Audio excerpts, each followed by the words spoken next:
Hey guys, it's WACK, and one of the things that I love about Overwatch is just the wide selection of heroes. There's robots, there's humans, there's scientists, there's animals, just all these different kinds of heroes that you can choose from, and I think that really sets Overwatch apart from some of these FPSs such as Call of Duty where you can't really connect with the characters. And I know that sounds corny, but sometimes you really do connect to some of these characters, and I think that's one of the greatest things about Overwatch. Now with that being said, some of these heroes are going to be better than some of these other heroes, such as Reinhardt, such as D.Va, such as Ana. They're just great as terms of team composition and even in competitive, so I wanted to make a top 5 list for some of the underrated and some of the underused heroes in Overwatch. And it's always tough making a top 5 list because, one, you're gonna really offend some of these people because their hero that apparently is really underused isn't on this list. They're gonna be like, you didn't include my hero, this hero, so we get it, okay, you're special, you're some of the few that really like to use those heroes, so rather than just complaining about my pick your top 5 list for some of the underused heroes in Overwatch. Now, I took a lot of time and effort and thinking and just compromising this top 5 list, and I thought of one, some of the heroes that are still really good, but that really aren't picked all that much. 2, someone that isn't really complained all that much in the loading screen, so such as like Hanzo. Hanzo, you're gonna get dogged on if you pick Hanzo in the loading screen, so that is something I took into consideration, is having people not complain about your hero selection. And 3, just how well-rounded they are as a hero. And like I said, this was pretty tough, but I still managed to pick 5. They might not be your top 5, but rather than just complain about my pick, put your picks in the comment section below. Alright, let's start with the video. I waste too much time. Let's go. Starting off our list at number 5 is the cover art girl for Overwatch, which is Tracer. And I know, like I said at the beginning of the video, there's gonna be that one guy that's like, oh, what are you talking about, bro? I always use Tracer. I'm such a good Tracer. I'm a god Tracer. We get it, okay? But whenever I play competitive, I always feel like Tracer is underused because in the right hands, Tracer can be a very, very big pain, and especially in the back lines, people are going to be distracted by the Tracer. If the Tracer is all over the place, just blinking everywhere, and then she pops off her ultimate, she can take out a Reinhardt, she can take out even a surprise Bastion or whatever.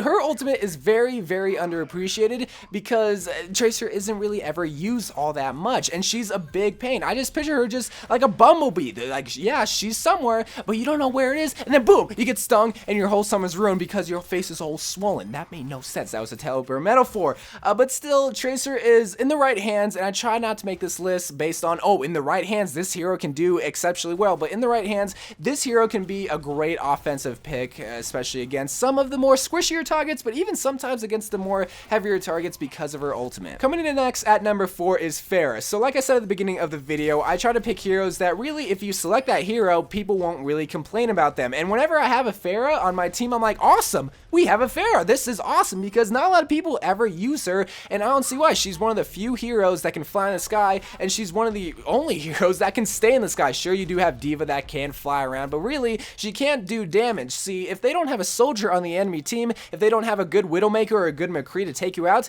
you're going to be staying in the air for a very long time, and with that powerful rocket attack, you can take out tanks, you can take out squishies, you can take out their Mercy or Ana in the back lines. Pharah can do a lot, and plus she's also another distraction hero. Kind of like Tracer, they're going to be distracted with you, they're going to be like, oh my god, take out the Pharah, please, take out the Pharah, and if they don't take out the Pharah, they're going to be tilted because you're still in the sky, and then the heroes can just push forward, take out the whole enemy team, push the payload, capture the point, just do whatever. She does exceptionally well on attack payload, just pretty much on any attack mode in general. On defense, that's a little hit or miss, but I've literally been in games where Pharah can make or break because, one, they're taking out their squishies, they're taking out their healers, and then they can take out the tanks slowly but surely. So Pharah, it's a good pick. No one really complains about her unless the enemy team is facing another Pharah, which is really good. So I don't know, Pharah is just a really good pick, honestly. So when looking at the number 3 slot, I wanted to pick a hero that obviously is underappreciated, but 2 does a lot of damage, but 3 also requires a good player to just know its surroundings,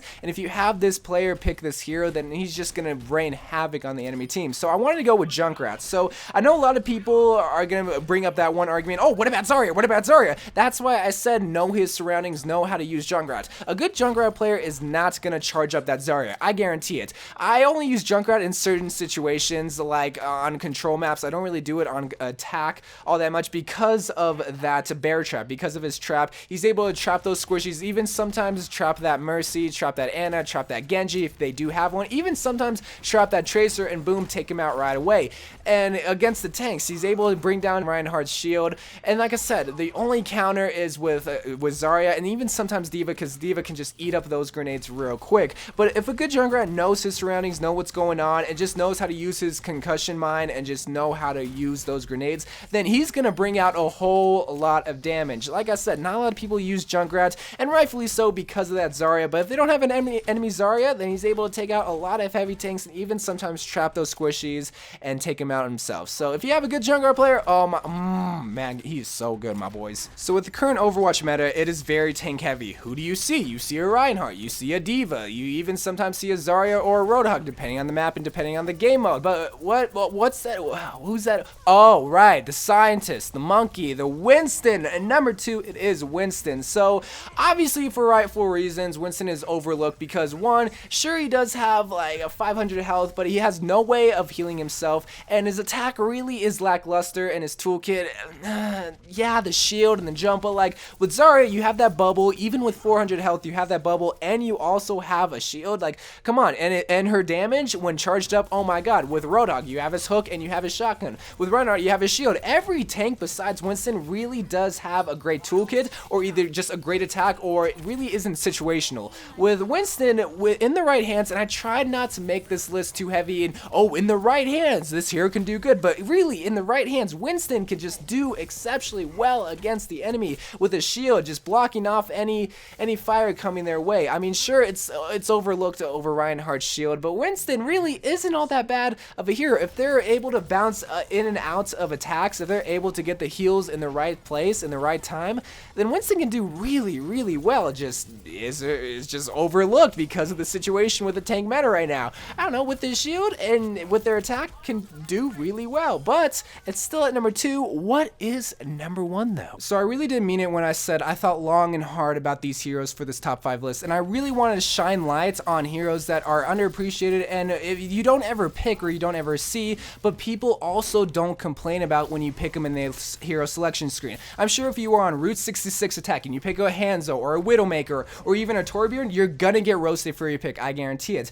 But for number 1, you might think she's cancer, you might think she's annoying, or you might even think she's the sweetest Overwatch character ever, and this is Mei. So I'm gonna have to go into deep explanation for why I think Mei is the number 1 most underappreciated hero, and I know there's gonna be some Mei mains out there who be like, I always use Mei, people love it when I pick Mei, and awesome, good for you. Mei is one of my most played heroes in Overwatch, but let me just explain everything that went into this number 1 pick. So I know it's annoying when it's the beginning of the match and you're about to go push the payload to capture that point, and then boom, Mei puts up her wall, and you're just like, makes you want to uninstall, makes you want to kill yourself, whatever Mei wants you to do. But if you can look past that, if you can look past the wall, if you can look past the Trump memes, whatever it could be that annoys you about Mei, Mei is a viable hero, especially in competitive and in the right hands. And I tried not to make this list too heavily on the, oh, in the right hands, this hero can do great, but in the right hands, they can stop a lot of heroes, especially with that wall. It can cut teams in half, it can wall off that Reinhardt so that your Reinhardt can charge that other Reinhardt and take it out, and then it can even freeze people, it can freeze the D.Va, it can freeze the Zarya, it can freeze a lot of these heavy tanks so you can focus fire on them so that they can't put up their shield or they can't put up their barrier, and boom, there's half the team right there, and then you just gotta focus on the squishies, focus on the Ana, focus on the Mei, which is the job for the soldier or whatever, and then you did your job. You walled off the enemy, cut them in half, and boom, you're right there. I mean, you're able to put an obstacle in front of the enemy team. I mean, how powerful is that? Plus, not to mention, she has self-healing. She just has to go in a little safe little bubble, get her health back, and boom, she's ready to go back in the fight. You don't have to rely on the Ana, rely on the Mercy. They can focus on the Reinhardt, they can focus on the D.Va when healing so that you can just do your own thing, freeze people, and boom, get the kills. She can even DPS. So I know she's not mainly a DPS hero, but I've had some games where I had gold damage with the Mei. Now, obviously, that just shows that my team with the soldier wasn't all that great, but in the time that it needs more DPS, I can just pull out my Mei, and yeah, sure, I can go with the Pharah, I can go with the Tracer, but I'm better with Mei. I'm just a lot better, and I'm gonna be able to get more DPS. In the right hands, they can take out a lot of key targets because of that freezing ability. You just have to go behind the Reinhardt, freeze him, get a few headshots, and boom, he's taken out. Their barrier is not there anymore, and you just had one of their greatest key players back at spawn right there. And she can self-heal, and she can do DPS. I mean, obviously, like, in the right hands, she can be amazing, be really annoying, but on your team, she can cause a lot of wins, and that's just one of the biggest reasons why I climb the Overwatch ranks ladder. But hey, you know, a lot of people just want to call me Cancer, and that's fine, because I love Mei. Ni hao. So I know this was a long video for a top 5 list, but I really want to go in depth with my picks rather than just saying, oh, Tracer because she can move fast, and Pharah because she can fly, and Mei because she's cute and can say near. I didn't want to just make that type of video. I want to go in depth and go into detail, but I truly want to hear your picks for the top 5 most underrated heroes in Overwatch, because we all have different opinions. I really like In-N-Out, but you can really like Burger King or whatever, and I really like Gatorade, but you like my Powerade. But so we all have different opinions. Mine is definitely going to be different than yours, but I truly want to shine light on some of these heroes because they're underappreciated, but they're still really good even in competitive. I don't know, maybe yours is different, it probably is, and I want to hear it. So I love you guys, thank you guys for watching, and more Overwatch videos to come. Let me know if you want to see more top 5 videos from me. I love you guys, and bye.